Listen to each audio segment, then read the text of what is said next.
جامعه جهان امروز زیر تاثیر تهدید و خطرها و تحولات عمیق قرار داشته. روند تغییرآبی اقلیم انسانیت را در روبروی ظهورات بی‌سابقه آفت‌های طبیعی گذاشته است. روند تغییرآبی اقلیم امروزها با منبع‌های آب تازه آشامیدنی که از مشکلات عمده جامعه جهانی محسوب می‌شود تاثیر جدی می‌گذارد. این روند مشکلات دسترسی ساکنان سیاره را به آب تازه آشامیدنی دوچار نموده، دریافت راه‌های پیشگیری و مبارزه با پیامدهای تغییرآبی اقلیم را از تمام جامعه جهانی تقاضا می‌کند. جمهوری تاجیکستان اگرچه دارای ذخیره‌های بزرگ آبی میباشد، نوبسته از این برای حل این مشکلات عمده جهانی تشبس‌های بشردوستانه را منظور جامعه جهانی نموده است. به نظر تحلیلگران تشبس بشردوستانه تاجیکستان 10 ساله بین‌المللی عمل آب برای رشد استوار که تطبیق آن از سال 2018 در سطح جهان ادامه دارد، برای دریافت رویکرد و روش‌ها در سمت تطبیق هدف‌های رشد استواری وابسته به ذخیره‌های آب و بهداشت مساعدت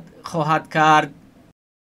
حفظ سرچشمه‌های اساسی منبع‌های آب این اهمیت گلوبالی دارد، جهانی دارد و برای تمام جهان و تمام منطقه نقش کلیدی دارد. از این نقطه نظر دیپلمات آبی که تاجیکستان پیشنهاد کرد در سطح بین المللی، واقعا تاجیکستان به صفت انم اساسگذار دیپلمات آب هم اعتراف شده است، چون که نقش آب در حیات سیاسی، اجتماعی، اقتصادی، فرهنگی عموما حیات در جامعه بسیار مهم و اساسی ارزیابی می‌گردد. اینک شهر دوشنبه مرکز همایش‌های سطحی جهانی و منطقوی باز روزهای 10 13 ایون سال روان از کنفرانس سوم بین‌المللی سطح بلند اوید به 10 ساله بین‌المللی عمل آب برای رشد استوار سالهای 2018 2028 در چارچوب روند آب دوشنبه میزبانی می‌کند. در این کنفرانس با نفوذ رهبران دولت‌ها و حکومت‌های برخی از دولت‌های جهان، اینچنین سازمان‌های با نفوذ منطقوی و بین‌المللی اشتراک می‌نمایند. برای انعکاس این چاره‌بینی سطح بلند الکی نمایندگان زیادی واسطه‌های اخبار عامه داخلی و خارجی نیز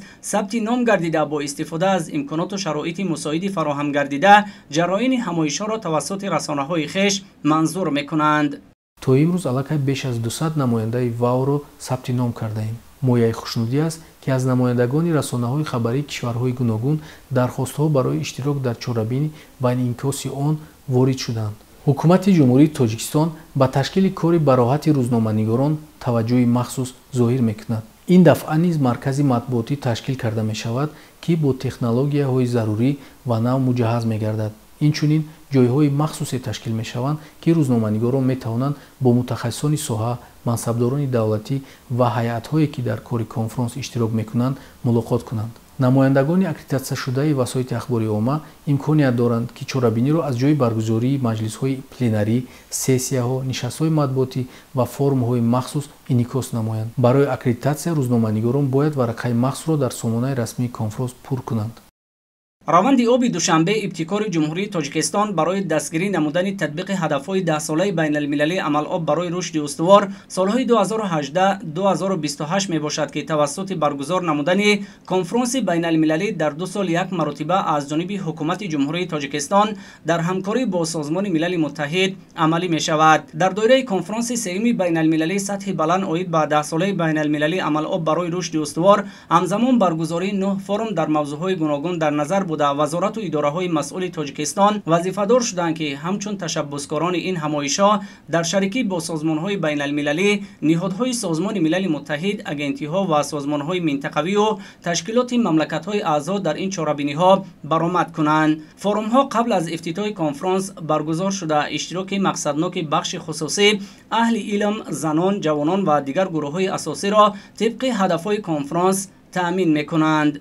با همرئیسان مکالمه‌های اینتراکتیوی داخلداری کنفرانس آبی سازمان ملل 2023 پیشنهاد کرده می شود که در یکجایی با دیگر شریکان روند آبی دوشنبه مکالمه‌های اینتراکتیوی کنفرانس دوشنبه را تشکیل کنند که با تطبیق هدف‌ها و وظیفه‌های 10 ساله بین‌المللی عمل آب برای رشد استوار شرح پیشرفتی که کنفرانس آبی سازمان ملل 2023 مساعدت کرده است، بخصوص تطبیق روزنامه عمل آب، معین کردن مشکلات و امکانیت در تطبیق آنها، تبادل تجربه پیشقدم و راه‌های حل اینوواسیونی و تحکیم شریکی بین جانبه‌های منفعت‌دار برای عملی نمودن هدف‌های مربوط به آب بخشیده می‌شود. در دایره کنفرانس 9 فورم در موضوعهای مختلف ташкил гардида вазорату идораҳои масъули тоҷикистон вазифадор шуданд ки ҳамчун ҳамташаббуси ин форумҳо дар шарикӣ бо созмонҳои байналмилалӣ ниёзҳои созмони милал агентиҳо ва созмонҳои минтақавию ташкилоти мамлакатҳои аъзо дар ин ҳамоишҳо баромад кунанд. ҷаҳони имрӯз ба мушкилоти зиёди марбут ба об мувоҷиҳ буда нобаробар тақсим шудани манбаъҳои об дар кураи замин ва таъсири бошиддати раванди тағйирёбии иқлим ба манбаъҳои обӣ ба он овардааст ки имрӯз 1 миллиард нафар дар дунё ба оби тозаи ошомиданӣ ва 2.6 миллиарди дигар ба шароити оддитарини санитарӣ дастрасӣ надорад. ҳамчунин дар беш аз 80 давлати ҷаҳон норасоии захираҳои об ба қайд гирифта шудааст. ҷумҳурии тоҷикистон таҳти сарварии пешвои миллат муҳтарам эмомалӣ раҳмон бо дарки ин мушкилоти умдаи ҷаҳонӣ пайваста аз минбарҳои бонуфузи байналмилалӣ баҳри дарёфти роҳу василаҳои мубориза бар зидди ин мушкилот садо баланд мекунад.